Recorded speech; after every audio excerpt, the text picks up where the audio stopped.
Diễm xin chào cô chú, anh chị, các bạn và các em. Hôm nay Diễm chia sẻ một món ngon điểm sắm, đó là chân gà hấp tàu xì. Món chân gà này mình nghĩ làm rất là khó, nhưng mà có công thức chuẩn rồi. Đồng thời cái cách làm thì mình sẽ thấy dễ dàng lắm luôn. Chân gà hấp xong thơm thiệt là thơm, và đặc biệt là nước sốt mình có thể áp dụng để làm thêm những món khác rất là ngon. Cách làm như thế nào thì bây giờ mình cùng vào bếp làm món chân gà tàu xì với Diễm nha. Công thức này mình cần 1 kg chân gà. Chân gà mình có thể mua chân gà tươi hoặc là chân gà đông đá đều được. Diễm ở Na Uy thì Diễm mua chân gà đông đá nè, mình để tan đá rồi mình rửa lại cho sạch, không cần cắt móng nha. Móng này sau khi mà mình sơ chế chân gà xong thì mình mới cắt. Cho chân gà vào trong một cái thau nè, rồi bây giờ để cho khi mà mình chiên chân gà nó lên màu đẹp thì Diễm cho vào đây 1 muỗng canh hắc xì dầu, tức là nước tương đen. Hắc xì dầu thì Diễm dùng hiệu của Ly Kum Ki. Rồi mình xóc nhẹ nhàng chân gà lên nè. Sau đó mình trộn đều, làm nhanh nha, để cho hắc xì dầu nó bám vào cái chân gà, như vậy cái màu nó đều, nó đẹp hơn. Và mình để cho chân gà nghỉ 5 phút. Sau 5 phút thì bây giờ mình vớt chân gà ra, mình để cho ráo. Tại vì chân gà này bây giờ mình mang chiên đó, nếu mà chân gà nó không có khô ráo mình chiên nó dễ nổ hơn. Diễm để ở đây cho ráo khoảng thêm 5 phút nữa ha. Trong thời gian này thì Diễm đi làm nóng dầu ăn để mình chiên. Mình nên chọn cái nồi cái thành nó cao, và dầu mình nên cho 1/3 hoặc là cao lắm là 1/2 so với cái nồi thôi. Tại vì lúc mình chiên nó sẽ sủi bọt nhiều, nó dễ tràn dầu ra ngoài. Và chiên chân gà này một cái khó là nó rất là dễ nổ. Vì vậy Diễm thấy đầu tiên mình cứ để cái lửa nhỏ thôi. Nhiệt độ sôi của dầu nó khoảng chừng 150 cho tới 160 độ C là được. Khi mà mình cho chân gà vào rồi, mình đậy lại thì mình mới tăng cái nhiệt độ dầu lên. Như vậy sẽ hạn chế dầu nó bị văng hay là nó bị nổ. Với 1 kg chân gà thì Diễm chia ra, Diễm chiên làm 3 lần. Mình cứ để lửa nhỏ như Diễm nói ha. Khi mà mình cho hết chân gà vào rồi thì mình lấy cái nắp hoặc là cái lưới như Diễm nè, mình đậy lại lên trên như vậy, tránh cho dầu nó văng hoặc là nó nổ. Còn nếu mà mình có cái nồi chiên có cái nắp thì càng tốt. Thỉnh thoảng mình mở lên mình kiểm tra, nếu mà mình thấy chân gà nó nổi lên trên thì mình ấn nó xuống. Thời gian để chiên chân gà đạt là khoảng 8 phút nha. Diễm có canh đó, như mình thấy ở đây, lúc mà chân gà nó đạt rồi thì cái dầu nó dễ văng lắm. Vì vậy khi mà mình vớt ra mình cũng cầm cái nắp mình đậy lại như vậy để cẩn thận ha. Rồi mình hạ nhiệt độ của dầu, mình cho chân gà còn lại vào mình chiên. Sau khi mà cho vào rồi thì mình lại tăng nhiệt độ sôi của dầu lên. Chân gà chiên thì nó phải phồng lên như vậy thì mình làm mình hấp lên nó mới xốp, nó ngon. Nhiệt độ sôi của dầu tốt nhất là từ 180 cho tới 200 độ C. Bây giờ mình cho nước nóng vào, mình ngâm chân gà để da gà nó nở ra, đồng thời những cái mỡ dơ ở trong chân gà cũng đẩy ra ngoài. Diễm cho nước nóng này nhiệt độ khoảng 40 cho tới 50 độ C. Mình lấy một cái dĩa nè, mình đậy lên trên để cho chân gà nó không có bị nổi lên đó. Và mình ngâm trong khoảng thời gian là 30 phút nha. Sau 30 phút thì bây giờ mình vớt chân gà ra. Nếu mà mình thấy chân gà nó bám những cái mỡ dơ thì mình có thể mang mình rửa lại một lần nước nữa. Khi mà mình ngâm xong cái da nó sẽ nở ra được như vậy. Nhưng mà vẫn chưa ngon đâu. Bây giờ mình mình nấu cái chân gà này, hay mình gọi là mình táo đó, để cho chân gà nó sẽ mềm và nó thơm hơn.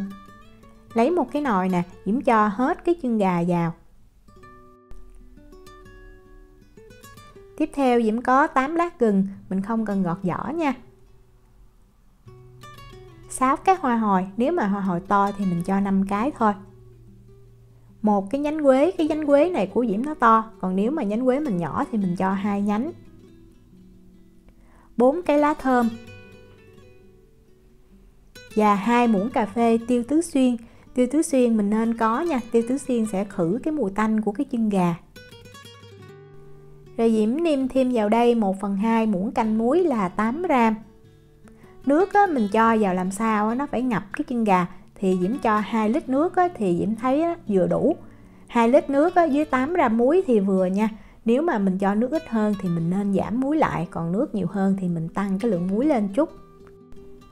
Rồi mình cũng lấy cái dĩa đó, mình đậy lên trên như vậy, tránh cho chân gà nó nổi lên. không cần đậy nắp khi nấu nha. Rồi mình bắt lên bếp, mình cứ bật cái lửa lớn cho cái nồi nước này nó sôi lên. Đó, khi nước sôi thì mình hạ xuống cái lửa trung bình hoặc lửa nhỏ. Mình giữ làm sao cho cái nước nó sôi nhẹ và mình nấu chân gà này trong khoảng thời gian từ 60 cho tới 70 phút. Mình nấu làm sao cho chân gà nó mềm nhưng mà nó không có bị bở hoặc nó rã ra nha. Thì Diễm thấy Diễm nấu khoảng 65 phút là vừa nhất. Cái này là sau 65 phút nè. Để Diễm mở ra cho mình xem. Đó, chân gà nó đã nở cái da đó, nó nở ra như vậy, rất là thơm luôn. Mình cũng có thể ăn thử ha. Quan trọng là chân gà nó mềm nhưng mà nó không có bị nát. Để vớt chân gà ra đó thì mình chuẩn bị một cái thau nước lạnh hoặc là nước đá lạnh nha. Để mình ngâm cái chân gà này vô cho cái chân gà nó săn lại. Để mình cắt cái móng và mình chia chân gà ra nó không có bị nát.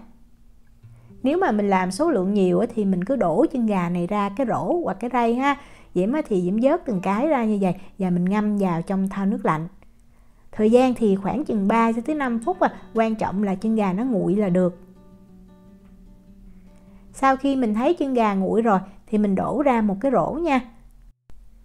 Mình đổ ra rổ như vậy để cho chân gà nó khô ráo, thì khi mà mình tẩm ướp cái gia vị vào nó đậm đà, nó thấm, cái chân gà nó mướt, nó ngon. Đó, Diễm để ở đây cho khô ráo. Trong thời gian này thì mình đi chuẩn bị cái nước sốt. Nước sốt chân gà này thì không thể thiếu, đó chính là cái tỏi phi và dầu tỏi. Vậy ở đây Diễm có tỏi băm nè. Tùy mình ha, nếu mà mình làm thì ít nhất cũng là một củ tỏi to nha. Cái này Diễm làm 2 cái củ tỏi nè.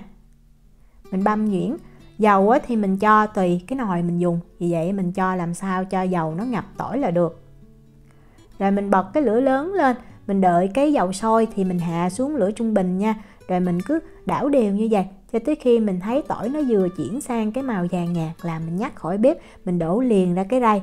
Đừng có đợi cho nó vàng quá thì lúc mà mình đổ ra cái tỏi nó sẽ đậm màu hơn, có thể nó bị đen nữa. Khi mà mình đổ ra chừng khoảng 1 phút là tỏi bắt đầu giòn rụm và thơm lắm luôn. Để tỏi phi và dầu tỏi ở đây, bây giờ mình đi pha nước sốt. Lấy một cái tô to chút nha. Diễm cho vào đây 2 muỗng canh đường. Cách đo bằng gram thì Diễm ghi ở phần miêu tả video. 1 muỗng cà phê bột ngọt, còn nếu mình không ăn bột ngọt thì mình không cho. 1 muỗng canh tỏi phi. 1 muỗng canh tương chu hàu. Tương chu hàu thì Diễm dùng hiệu của Ly Kum Ki. Để chân gà nó ra đúng cái vị thì những cái loại tương này mình cần nên có nha. Tiếp theo mình có 1 muỗng canh tương tàu xì. Tương tàu xì thì Diễm cũng dùng hiệu của Ly Kum Ki, là cái hũ này. Dầu hào thì mình cần 2 muỗng canh. Và thêm một cái nguyên liệu nữa để giúp cho cái nước sốt này nó ra cái mùi đặc trưng, đó chính là shimi sa tế. Mình chỉ cần 1 muỗng cà phê thôi. Shimi sa tế này mình không cần nhiều nhưng nó là sa tế gốc đó, vì vậy khi mà mình cho nó làm cho cái thức ăn nó dậy mùi, nó thơm hơn rất là nhiều. Và để cho chân gà lên màu đẹp thì mình có thêm 1 muỗng canh hắc xì dầu. Và Diễm có thêm một cái trái ức sừng Diễm cân là 15 gram, mình cắt khoanh như vậy, hoặc nếu mà mình muốn mình cũng có thể bằm ra nha. Rồi bây giờ mình trộn cho cái nước sốt này nó đều, đồng thời đường nó tan ha. Lúc trộn lên như vậy thì mình đã thấy rất là thơm rồi. Để cho nước sốt này nó càng thơm hơn nữa thì mình có thêm 2 muỗng canh dầu tỏi, tức là dầu mình phi tỏi hồi nãy đó. Và 1 muỗng canh dầu mè. Rồi mình trộn cho thiệt là đều nha. Vừa trộn xong thì cái mùi nó chưa có lên đâu, nhưng mà khi những cái nguyên liệu nó hòa đều với nhau rồi thì thơm lắm luôn. Và như Diễm nói đó, cái nước sốt này mình có thể kết hợp để mình hấp cá này, hấp sườn, rất là ngon. Chân gà sau khi mình để khô ráo rồi thì bây giờ mình cắt móng nha. Lúc này mình cắt rất là dễ dàng, dùng kéo cắt thôi. Và tùy mình thích mình có thể để nguyên cái chân gà. Trong tiệm điểm sắm thì thường chặt ra, bỏ cái phần xương trên này. Đó, mình chặt ra như vậy. Rồi cái bàn chân này nè, mình chia ra làm đôi. Nếu mà mình chặt cái chân gà ra như vậy thì sau khi chặt xong mình mang mình rửa lại nha. Và mình để cho nó khô ráo. Tại vì còn sót những cái xương dụng đó. Mình chặt ra như vậy thì khi mà mình ướp gia vị nó thấm hơn. còn để nguyên cái chân á, thì nhìn nó đẹp hơn. Cái này là tùy mình chọn. Khi chân gà nó đã khô ráo rồi thì Diễm cho vào đây 13 gram tinh bột khoai tây. Mình chia ra làm 2 phần nha. 1/2 mình cho vào trước rồi mình lắc lên cho đều. Mình tẩm tinh bột khoai tây với chân gà trước như vậy để khi mà mình cho nước sốt vào nó sẽ bám. Lúc mà mình hấp lên đó, chân gà nó bóng, nó mướt, nó không có bị khô. Đó, mình cho hết cái lượng tinh bột khoai tây còn lại. Rồi mình cũng lắc đều nha.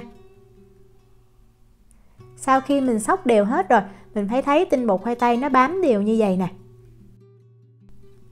Rồi mình để ở đây cho bột nó ngấm khoảng chừng 1 phút thôi à, không cần lâu. Sau 1 phút á, thì mình lấy nước sốt mình cho vào. Nếu mà mình ăn không kèm với cơm á, thì mình cho 2/3 lượng nước sốt thôi. Còn nếu mà mình thích ăn với cơm cho nó đậm đà thì mình cho hết lượng nước sốt. Rồi mình đeo bao tay vào, nhẹ nhàng mình đảo cho nước sốt nó đều hết với lại cái chân gà này. Rồi mình đậy lại, mình để cho chân gà nó thấm cái nước sốt này khoảng 2 tiếng nha. Nếu mà chân gà mình chặt ra thì 2 tiếng là đã thấm ngon. Còn mình để nguyên cái chân gà thì mình nên ướp qua đêm á, trong tủ lạnh á, sẽ ngon hơn.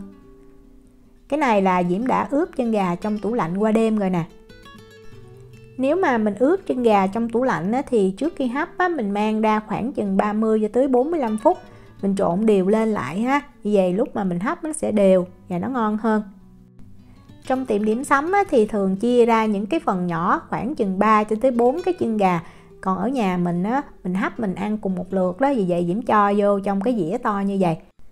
Nếu mà mình hấp cái lượng chân gà nhiều thì mình hấp khoảng thời gian từ 8 cho tới 10 phút. Nếu mà mình chia ra trong những cái phần nhỏ khoảng 3-4 cái chân gà thì những tiệm điểm sắm á, hấp khoảng 4 phút thôi. Công thức chân gà hấp tàu xì này là của anh Phi Hùng, dùng để kinh doanh trong nhà hàng. Vì vậy nếu mà mình dùng công thức này thì mình vui lòng ghi rõ nguồn công thức giúp Diễm nha.